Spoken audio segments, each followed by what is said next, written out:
முன்னொரு காலத்தில் தேவர்களுக்கும் அசுரர்களுக்கும் ஒரு தீவிரமான தேவாசுர போர் நடந்துட்டு இருந்துச்சு. அந்த சமயத்தில் தேவர்கள்கிட்ட அசுரர்கள் தோக்குற மாதிரி ஒரு சூழல் அமைஞ்சிட்டு இருந்துச்சு. அப்போது இப்படியே போனோம் அப்படின்னா கண்டிப்பாக அசுர குலமே இல்லாமல் ஆக்கிடுவாங்க. அதனால் நம்ம தேவர்களை ஜெயிக்கணும் அப்படின்னா பல வரங்களை வாங்கியிருக்கணும் அப்படின்னு முடிவு பண்ண மைஷாசுரன் அப்படின்ற ஒரு அசுரன் வந்து மேருமலை அடிவாரத்தில் போய் அவர் தவத்துக்கு போகிறாரு. அவர் சாதாரணமாக தவம் பண்ணல, 16,000 வருஷம் பிரம்மன் நோக்கி ஒரு தீவிரமான தவம் பண்ணுறாரு. இவனோட தவத்தை பார்த்த உடனே பிரம்மதேவர் ரொம்ப சந்தோஷப்பட்டு மைஷாசுரன் முன்னாடி காட்சியும் கொடுக்குறாரு. காட்சி கொடுத்து மைஷாசுரனை பார்த்து கேட்குறாரு, மைஷாசுரா உனக்கு என்ன வரம் வேண்டும் கேள் அப்படின்னு சொல்லி கேட்குறாரு. உடனே மைஷாசுரன் கேட்குறான், நான் ரொம்ப சக்தி வாய்ந்தவனாக இருக்கணும், இந்த உலகத்தில் என்னை ஜெயிக்கிறதுக்கு யாருமே இருக்கக்கூடாது, அது மட்டும் இல்லாமல் எனக்கு சாகா வரம் வேணும்னு கேட்குறான். உடனே பிரம்மதேவன் சொல்கிறாரு, இந்த பூமியிலையோ இந்த உலகத்திலையோ இந்த அண்டசராசத்துலேயோ படைக்கப்பட்ட எல்லாருக்குமே அழிவு அப்படிங்கிறது ஒன்று இருக்குது. காலச்சக்கரத்தை விட்டு தள்ளி வந்து அவன் ஜெயிக்கிறதுக்கான வாய்ப்பு இல்லவே இல்லை. எல்லாருமே காலச்சக்கரத்துக்கு கட்டுப்பட்டவங்கள தான் இருக்காங்க. அப்படிங்கிறனால அந்த காலத்தின் அடிப்படையில் இருக்கக்கூடிய ஆயுள் அப்படிங்கிறது நான் வந்து நீட்டிக்க முடியுமே தவிர அது இல்லாமல் பண்ண முடியாது. அதனால் உனக்கு சாகாவரம் கொடுக்க முடியாதுன்னு பிரம்மதேவர் மறுக்கிறாரு. ஆனால் நீ சாகாவரத்துக்கு நிகரான ஒரு வரத்தை கேள் அப்படின்னு சொல்லி பிரம்மதேவனும் சொல்கிறாரு. பிரம்மதேவன் சொன்னதை கேட்ட உடனே மைஷாசுரன் சொல்கிறான், எனக்கு அழிவு அப்படிங்கிறது வந்து அசுரர்களாலேயும் தேவர்களாலேயும் முனிவர்களாலேயும் மனிதர்களாலேயும் ஏன் மும்மூர்த்திகளாலேயும் வரக்கூடாது. இது மட்டும் இல்லாமல் கந்தர்வர்களும் எச்சினிகளும் இன்னரர்களும் ராட்சசர்களும் யாருமே என்னை கொல்லக்கூடாது அப்படின்னு சொல்லி கேட்குறான். நான் வந்து பெண்களை ஒரு பொருட்டாவே மதிக்கிறதில்லை, அவங்க என்னை விட பலசாலியும் கிடையாது. அப்படிங்கிறனால என்னோட அழிவு அப்படிங்கிறது ஒரு பெண்ணால் தான் நடக்கணும். என்னை அழிக்கிற அளவுக்கு ஒரு பெண் இந்த உலகத்தில் பிறக்கவே இல்லை அப்படின்னு சொல்லி மைஷாசுரன் சொல்கிறாங்க. அப்போ பிரம்மதேவர் சொல்கிறார், தப்பு கணக்கு போடாத மைஷாசுரா, போர்க்கடவுளாகவே பிறந்திருக்கிற பார்வதிக்கு வந்து சக்தி இருக்குது அப்படின்னு சொல்கிறாங்க. நான் பெண்ணை ஒரு பொருட்டாவே நினைக்கல. அப்படிங்கிறப்ப பார்வதி என்ன வேறு யார் வந்தாலுமே என்னை ஜெயிக்க முடியாது, அதனால எனக்கு பெண்ணால் தான் அழிவு அப்படிங்கிறது வரணும், அந்த மாதிரி ஒரு வரம் எனக்கு வேணும் அப்படின்னு சொல்லி பிரம்மதேவன்ட்டு கேட்குறாரு. பிரம்மதேவனும் சரி, இவன் வந்து ஒரு வரம் கேட்குறான் அப்படின்னா அதை நம்ம கொடுத்து தான் ஆகணும் அப்படின்னு சொல்லி பிரம்மதேவனும் அந்த வரத்தை மைஷாசுரன் கொடுக்குறாங்க. இப்படி ரொம்ப கடுமையான 16,000 வருஷம் தவம் இருந்து மைஷாசுரன் ஏன் அப்படி ஒரு வரத்தை கேட்டான் அப்படிங்கிறத பற்றி நமக்கு ஒரு கேள்வியே வரலாம். அது மட்டும் இல்லாமல் இந்த மைஷாசுரன் யார், இவன் எப்படி ஒரு அசுரன் ஆனா, அது மட்டும் இல்லாமல் மகிஷாசுரன் அப்படின்ற பேர்லேயே வரக்கூட மகிஷம் அப்படின்னா எருமை அப்படின்னு அர்த்தம். இந்த மகிஷாசுரனுக்கு எருமை தலை வந்ததுக்கான காரணம் என்ன அப்படிங்கிற மாதிரி நமக்கு பல கேள்விகள் இருந்துச்சு அப்படின்னா அது விடை தெரியணும் அப்படின்னு நம்ம எதிர்பார்த்தோம் அப்படின்னா இந்த வீடியோ ஸ்கிப் பண்ணாமல் முழுசாக பாருங்கள்.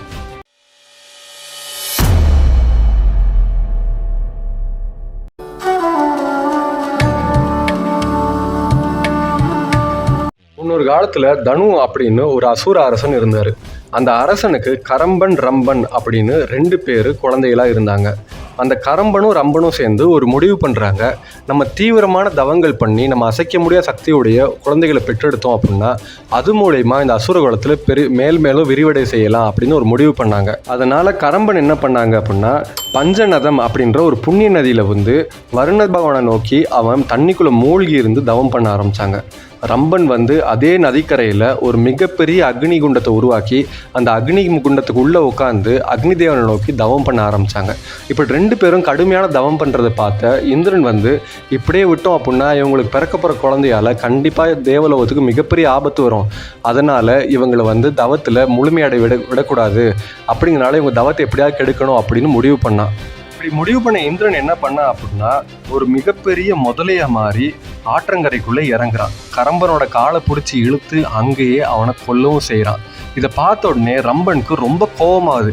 என்னடா இது, நம்மளோட அண்ணனை வந்து இப்படி இந்திரன் அநியாயமாக கொண்டுட்டான், இவனுக்கு வருணதேவன் மனமும் இறங்கலை, நம்மளும் இப்படி உட்காந்து அக்னியில் தவம் பண்ணிகிட்டே இருக்கோம், நம்மளை வந்து இந்திரன் கொல்றதுக்கு முன்னாடி நம்ம அக்னி தேவன்கிட்ட வரங்கள் வாங்கியே ஆகணும் அப்படின்னு சொல்லி அவன் யோசிக்கிறான். நம்ம சாதாரணமாக தவம் பண்ணோம் அப்படின்னா அக்னி தேவனுக்கு மனசு இறங்காது போல அப்படின்னு சொல்லி அவனோட வாள் எடுத்து அவன் தலையவே வெட்டுறதுக்கு துணிந்தான். அந்த சமயத்தில் அக்னி தேவன் அவன் முன்னாடி பிரசன்னமாகிறாரு. ரம்பனோட தவத்தை பார்த்து ரொம்பவே வியப்படுந்த அக்னி தேவன் வந்து ரம்பன் முன்னாடி காட்சி கொடுக்குறாரு. ரம்பனை பார்த்து அக்னி தேவன் கேட்குறாரு, உனக்கு என்ன வரம் வேண்டும் கேள், ஆனால் நீ இவ்வளோ கொடுமையான தவங்களை நீ செய்யக்கூடாது அப்படின்னு சொல்லி கேட்குறாங்க. உடனே அவர் வந்து என்னோட தவத்தை பார்த்து ரொம்ப சந்தோஷமடைந்த அக்னி தேவர்கிட்ட நான் ஒரு வரம் கேட்கலாமா அப்படின்னு சொல்லி கேட்குறாரு. உடனே அக்னி தேவனும் என்ன வரம் வேண்டும் கேள், நான் கண்டிப்பாக கொடுக்குறேன் அப்படின்னு சொல்லி ஒரு வாக்கும் கொடுக்குறாரு. உடனே ரம்பன் கேட்குறான், எனக்கு ஒரு குழந்தை பிறக்கணும், அந்த குழந்தை வந்து உலகத்தில் யாராலையும் ஜெயிக்க முடியாத ஒரு சக்தி இருக்கணும், அவனோட தோல் அப்படிங்கிறது வந்து எந்த ஆயுதத்தாலையும் தாக்க முடியாத அளவுக்கு கனமாக இருக்கணும். அவனை வந்து முக்கியமாக மகாவிஷ்ணுவால் அழிக்கக்கூடிய ஒரு குழந்தைய இருக்கக்கூடாது. ஏன்னா அசுரர்களை அழிக்கணும் அப்படின்னா மகாவிஷ்ணு பல அவதாரங்களை எடுத்து அசுர குலத்தையே அழிச்சிட்டு வர்றாரு. அதனால என்னோட குழந்தைய வந்து மகாவிஷ்ணு அழிக்கக்கூடாது அப்படின்னு சொல்லி அவர் ஒரு வரம் கேட்குறாரு.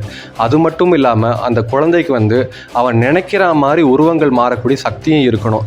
இந்த மாதிரி எனக்கு ஒரு குழந்தை பிறக்கணும் அப்படின்னு சொல்லி அவர் ஒரு வரம் கேட்குறாரு. அக்னி தேவனோ, நீ கவலைப்படாத, உன் ராஜ்யத்தில் போய் நீ ஆட்சி பண்ணு, உனக்கு இது மாதிரி ஒரு குழந்தை பிறக்கும் அப்படின்னு சொல்லி ஆசீர்வாதம் பண்ணி அனுப்புகிறாரு. அக்னிதேவன்கிட்ட வரம் வாங்கின ரம்பன் வந்து ரொம்ப சந்தோஷமாக அவன் நாட்டுக்கு போய் ஆட்சியும் பண்ணிகிட்டு இருக்கான். இப்படியே நாட்கள் போகுது, வாரங்கள் போகுது, வருடங்கள் போகுது. ஒரு நாள் ரம்பனுக்கு வந்து வேட்டைக்கு போகணுன்னு அப்படின்ற ஒரு ஆசை வருது. அதனால் அவன் தனியாக வேட்டைக்கு புறப்படுறான். அவன் போன இடத்துல வந்து பார்த்தோம் அப்படின்னா ரொம்ப அழகான ரொம்ப பெரிய ஆலமரத்தை காட்டுக்குள்ளே பார்க்குறான். அந்த ஆலமரத்து கீழே வந்து எச்சர்கள் அப்படின்றவங்க கூட்டம் கூட்டமாக அங்கே உட்காந்து பேசிகிட்டு இருந்தாங்க. இந்த எச்சர்கள் யார் அப்படின்னா இவங்க மனிதர்களை போலவே இருப்பாங்க. ஆனால் இவங்களுக்கு நினச்ச மாதிரி உருமாறும் சக்திகள் அப்படின்றது இருக்குது. இவங்க யாரை வேணால் எளிமையாக மயக்கக்கூடிய சக்திகளும் இவங்ககிட்ட இருக்குது. அந்த எச்சர்கள் கூட்டத்திலே ஒரு அழகான பெண்ணை வந்து பார்க்குறான். அந்த பெண் எச்சினியை பார்த்த உடனே அந்த அரசன் வந்து அவனோட மனசை பறி கொடுத்துட்றான். லவ் அட் ஃபர்ஸ்ட் சைட் அப்படிங்கிற மாதிரி அந்த எச்சினியை பார்த்தோடனே அந்த அரசன் அந்த பெண்ணை தான் நம்ம கல்யாணம் பண்ணி ஆகணும் அப்படின்ற ஒரு முடிவுக்கும் வரான். அந்த எச்சினியோட பேர் மருண்டு. அந்த மருண்டு அப்படிங்கிற எச்சினி மேலே இவருக்கு பயங்கர காதல் ஏற்படுது. அந்த காதல் வந்து அவரை தாக்கிட்டு இருக்கிறதுனால அவர் வந்து நேராக போய் அந்த எச்சினிகிட்ட போய் சொல்கிறாங்க, எனக்கு உன்னை ரொம்ப பிடிச்சிருக்கு, உன்னை கல்யாணம் பண்ணிக்கணும்னு ஆசைப்பட்றேன்னு கேட்ட உடனே அந்த எச்சினியும் இந்த அரசனை பார்த்து ரொம்ப பிடிச்சி போய் அவங்க சரி நம்ம கல்யாணம் பண்ணிக்கலாம் அப்படின்னு சொல்லி சொல்கிறாங்க. உடனே அவங்க கல்யாணம் பண்ணிக்கிட்டு பாதாள லோகத்துக்கும் போகிறாங்க. அப்போது அந்த மருண்டு வந்து சொல்கிறாங்க, நான் இப்படியே வந்து ஒரு பெண் ரூபத்தில் இருந்தேன் அப்படின்னா கண்டிப்பாக நான் வந்து பிற அசுரர்களால் நான் தாக்கப்படுவேன். அப்படிங்கிறதுனால நான் ஒரு எருமை ரூபத்துக்கு நான் மாறிடுறேன். நான் அதுக்கப்புறம் உங்களுக்கு ஆசைப்படுறப்ப நான் பெண் ரூபமாக வந்து நான் உங்களோட காதல் பண்ணுவேன் அப்படின்னு சொல்லி சொல்கிறாங்க. உடனே அந்த அரக்கனும் என்ன சொல்கிறேன் அப்படின்னா, சரி பரவாயில்ல, நீ ஆசைப்படுற மாதிரியே நீ எருமை ரூபத்திலே இரு, யாரும் உன்னை தாக்காத அளவுக்கு நான் உனக்கு நான் பாதுகாப்பு கொடுக்குறேன் அப்படின்னு சொல்லி சொல்கிறாங்க. உடனே 2 பேரும் பாதாள உலகத்துக்கு போகிறாங்க. ரொம்ப சந்தோஷமாக அவங்க வாழ்க்கையை கழிச்சிட்டு வராங்க. இப்படியே நாட்கள் போகுது, வாரங்கள் போகுது. அந்த பாதாள உலகத்தில் அந்த மருண்டு அப்படின்ற பெண் எச்சினி வந்து ஒரு பெண் எருமை ரூபத்தில் இருக்காங்க. இதை பார்த்த பாதாள உலகத்தில் சேர்ந்த ஒரு ஆண் எருமை வந்து அந்த பெண் எருமை மேலே காதல் கொள்ளுது. நம்ம இந்த எருமையை எப்படியாவது நம்ம அடைஞ்சே ஆகணும் அப்படின்னு சொல்லி அது பக்கத்தில் போகுது. ஆனால் இந்த அசுரன் வந்து அந்த ஆண் எருமை கூடவே விடலை. உடனே இந்த ஆண் எருமைக்கு பயங்கர கோபம் வருது. என்னடா இது, நம்ம எருமையோட சேர்றது கூட இந்த அசுரன் விடமாட்டேங்கிறானே அப்படின்னு சொல்லி அது கோபத்தில் தன்னோட கொம்புகளால் அந்த அசுரன் கூட சண்டை போடுது. கடைசியில் ரொம்ப வெறி கொண்ட இந்த ஆண் எருமை வந்து அந்த அசுரனை முட்டி கொலை பண்ணிடுது. தன்னோட ஆசை கணவரான ரம்பன் வந்து இறந்ததை பார்த்த உடனே இந்த பெண் எருமையாக இருக்கிற மருண்டு வந்து ரொம்ப கோவப்படுறாங்க.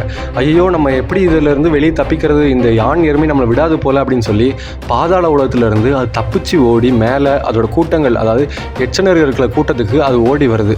இதை பார்த்த உடனே அந்த கூட்டத்தில் இருக்கிற எல்லா எச்சனர்களும் புரிஞ்சுக்கிறாங்க, இது நம்ம கூட்டத்தை சேர்ந்த ஒரு எச்சினி தான்.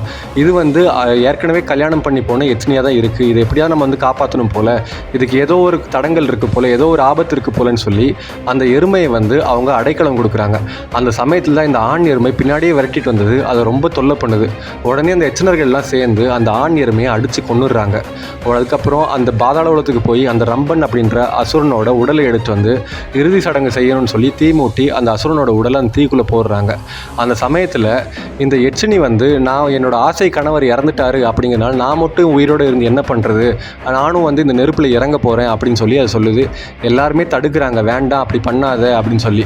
இது எதுவுமே கேட்காம அந்த எருமை உருவத்தில் இருக்கக்கூடிய அந்த மருண்டு அப்படிங்கிற பெண் எச்சினி வந்து தன்னோட கணவர் உடல் எரிஞ்சிட்டு இருக்க அந்த நெருப்புக்குள்ளேயே அதுவும் உடன்கட்டை ஏறுது. இப்படி நெருப்புக்குள்ளே இறங்கின அந்த மருண்டு வந்து நெருப்பு பற்றி அதோட உடல் பூரா எரிய ஆரம்பிக்குது.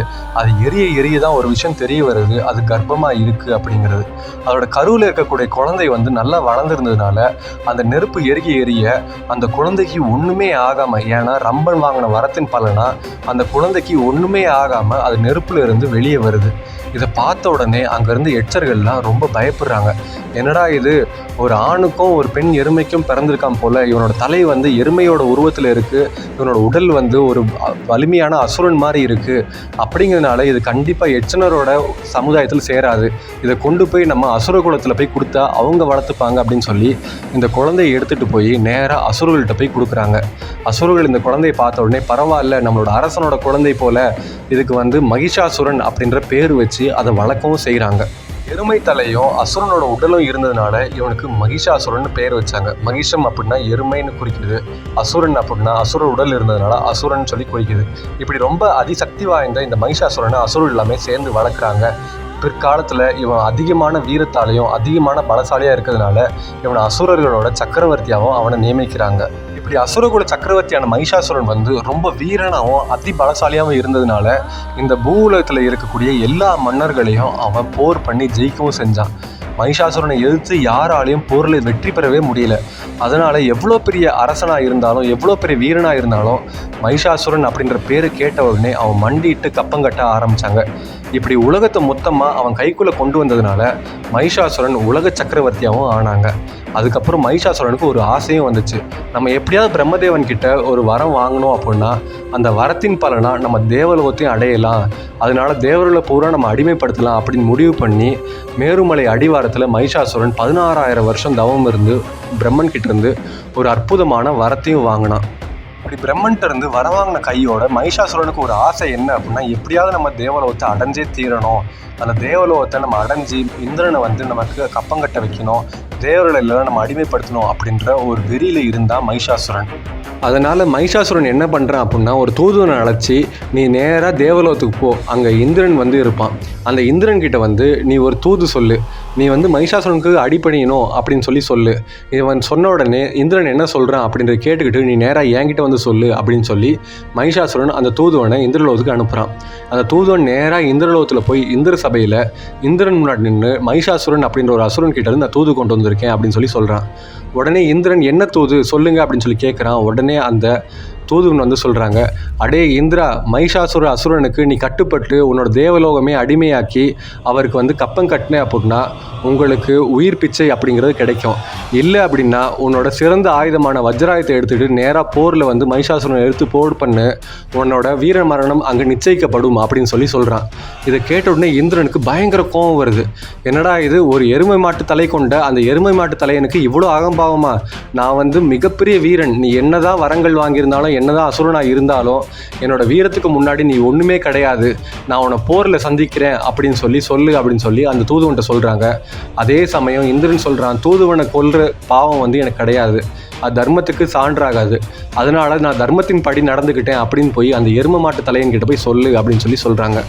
உடனே இதை கேட்ட உடனே தூதுவன் விரைஞ்சோடி போய் அந்த மகிஷாசுரன் சபைக்கு போகிறாங்க. அந்த மகிஷாசுரனை பார்த்து அந்த தூதுவன் வந்து ரொம்ப பணிவாக மகிஷாசுரன் காலில் ஆசீர்வாதம் வாங்குறாரு. தூதுவனை பார்த்த உடனே மகிஷாசுரனுக்கு ரொம்ப சந்தோஷமாயிடுச்சு. அந்த தூதுவனை பார்த்து மகிஷாசுரன் கேட்குறான், என்ன இந்திரன் வந்து எனக்கு அடிப்பணியத்துக்கு ஒதுக்கிட்டானா அப்படின்னு சொல்லி கேட்குறாங்க. உடனே அந்த தூதுவன் சொல்கிறான், எங்கே உங்கள் பேரை சொன்னதுக்கப்புறம் எனக்கு மரியாதை அப்படிங்கிறது இல்லாமல் போச்சு, இந்திரன் வந்து உங்களுக்கு அடிப்பணிய மாட்டானா, போரில் உங்களை ஜெயிப்பேன் அப்படின்னு சொல்லி அவன் கங்கணம் கட்டி சுற்றிட்டு இருக்கான், அவன் போருக்கும் தயாராகிட்டு இருக்கான், நீங்கள் மட்டும் அவன் கூட போர் பண்ணி எப்படியாவது ஜெயிச்சிருங்க அப்படின்னு சொல்லி அவன் கேட்குறான். அதுக்கப்புறம் இந்திரன் சில விஷயங்கள் அதை சொன்னேன் அப்படின்னா கண்டிப்பாக என்னாலே சகிக்க முடியல, உங்களால் எப்படி பொறுத்துக்க முடியும் அப்படின்னு சொல்லி அந்த தூதுவன் சொல்கிறான். என்ன அப்படின்னு கேட்குறப்போ, ஒரு எருமை மாட்டு தலை கொண்ட ஒரு எருமை மாட்டுக்கு இவ்வளோ அகம்பாவம் ஆகாது அப்படின்னு சொல்லி இந்திரன் சொன்னான் அப்படின்றத தூதுவன் வந்து மகிஷாசுரன்ட்டு சொல்கிறாங்க.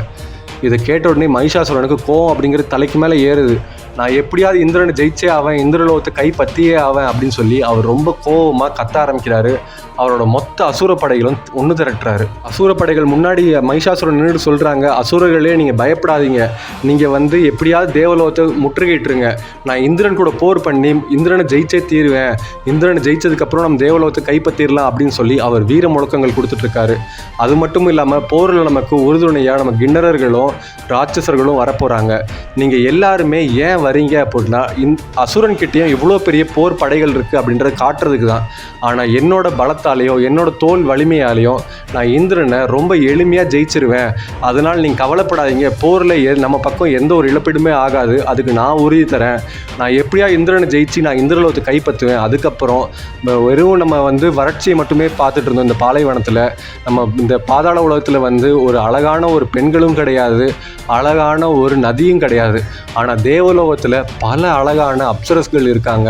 அங்கே ரம்பை, ஊர்வசி போல் பல நாட்டியக்காரிகள் இருக்காங்க. அது மட்டும் இல்லாமல் அங்கே காமதேனு அப்படின்ற ஒரு பசுவும் இருக்குது. அதோட பாலை தினமும் கறந்து நம்ம குடிக்கலாம். நம்ம அங்கே நிறைய வாசனை மலர்கள் இருக்குது, அதோட மாலைகள் எடுத்து நம்ம அனுபவிக்கலாம். தேவலோகத்தையே நம்ம அனுபவிக்கலாம். அதனால நீங்கள் எல்லாருமே உறுதுணையாக இருந்து என் கூட இருக்கணும், இந்த போரில் நம்ம ஜெயிச்சே ஆகணும் அப்படின்னு சொல்லி மகிஷாசுரன் சொல்கிறான். இதை கேட்டோடனே அசுரர்கள் எல்லாமே ரொம்ப சந்தோஷம் அடைகிறாங்க. ஆனால் அசுரர்கள் எல்லாமே கேட்குறாங்க, தேவர்களுக்கு ஒரு பிரச்சனை அப்படின்னா கண்டிப்பாக இந்த மகாவிஷ்ணு ஒரு அவதாரம் எடுத்து வருவார், அவர்கிட்ட இருந்து நீங்கள் எப்படி ஜெயிப்பீங்க அப்படின்னு சொல்லி கேட்குறாங்க. இதை கேட்ட உடனே மகிஷாசுரன் சொல்கிறான், பிரம்மன் கிட்ட நான் வாங்கின வரம் அப்படி ஒரு பெண்ணால் மட்டும்தான், அதாவது ஒரு பெண் இனத்தில் பிறந்த ஒரு பெண்ணால் மட்டும்தான் எனக்கு அழிவு அப்படிங்கிறது வரணும். கண்டிப்பாக இந்த மும்மூர்த்திகளால் அழிவுங்கிறது வரக்கூடாது. அது மட்டும் இல்லாமல் இந்த மகாவிஷ்ணு ஒரு பெண் அவதாரம் எடுத்தும் எனக்கு கொல்லக்கூடாது அப்படின்றது நான் வரம் வாங்கியிருக்கேன். இப்போ ஒரு பெண் இனத்தில் பிறந்த ஒரு பெண் என்னை எதிர்க்கிற அளவுக்கு அவளுக்கு தைரியம் வரவே வராது. ஏன்னா நான் அவ்வளோ பெரிய ஒரு அசுரன் என்னை எதிர்க்கிறதுக்கு ஒரு பெண்ணால் முடியுமா? அது வாய்ப்பே இல்லை அப்படின்னு மகிஷாசுரன் சொல்கிறான். இதை கேட்ட உடனே அசுரர்கள்லாம் ரொம்ப உற்சாகத்தோடு அவங்க துள்ளி குதிக்கிறாங்க. அங்கே கிண்ணறர்களும் ராட்சசர்களும் மகிஷாசுரனுக்கு உதவி பண்ணுறதுக்கு அவங்க போர் படையில் இணைகிறாங்க. இப்படி மாபெரும் போர் படையை ஒன்று திரட்டிட்டு மகிஷாசுரன் ரொம்ப வீரனாக அவன் கர்ஜிச்சுட்டு இருக்கான். தேவலோகம் நம்ம கைக்குள்ளே வரப்போகுது அப்படின்னு சொல்லி அவன் கத்திக்கிட்டு இருக்கான். அதே சமயத்தில் தேவகுருவான சுக்ராச்சாரியார் போய் அடி பண்ணிடுறான். சுக்ராச்சாரியார்கிட்ட ஆசீர்வாதங்களை வாங்குறான். சுக்ராச்சாரியார் தான் இந்த போரில் ஜெயிக்கிறதுக்கு ஒரு வழிவகுத்து கொடுக்கணும். அது மட்டும் இல்லாமல் எங்கள் பக்கம் எந்த ஒரு மிகப்பெரிய இழப்பீடும் இருக்கக்கூடாது, அதுக்கு நீங்கள் தான் ஆசீர்வதிக்கணும் அப்படின்னு சொல்லி சுக்ராச்சாரியர்கிட்ட அவன் கேட்குறான்.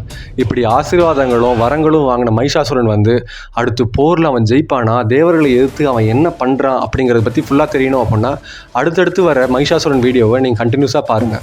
இப்படி ஆசீர்வாதங்களும் வரங்களும் வாங்கின மகிஷாசுரன் இந்த ஒட்டுமொத்த அசுர படைகளோட ராட்சசர்களோடையும் கிண்ணறர்களோடையும் தேவர்களை ஜெயிப்பாங்களா, தேவலோகத்தை கைப்பற்றுவாங்களா, அசுரர்களோட முழு பெரிய கனவான தேவலோகத்தை கைப்பற்றுறது நடக்குமா நடக்காதா, இது என்ன ஆச்சு, தேவாசுர போரில் என்ன நடக்க போகுது அப்படிங்கிறத பற்றி உங்களுக்கு தெரியணும் அப்படின்னா அடுத்து வர வீடியோவை நீங்கள் கண்டினியூஸாக பாருங்கள். இந்த மாதிரி சுவாரஸ்யமான புராண கதைகளுக்கு நம்ம ஏல் சேனலை சப்ஸ்கிரைப் பண்ணுங்கள். இந்த வீடியோ பிடிச்சிருந்துச்சுன்னா ஒரு லைக்கை போடுங்க. உங்கள் கருத்துக்கள் என்ன அப்படிங்கிற கமெண்ட் செக்ஷனில் லீவ் பண்ணுங்கள். அப்படியே மறக்காமல் இந்த வீடியோ உங்கள் ஃப்ரெண்ட்ஸ் அண்ட் ஃபேமிலிக்கு ஷேர் பண்ணுங்கள்.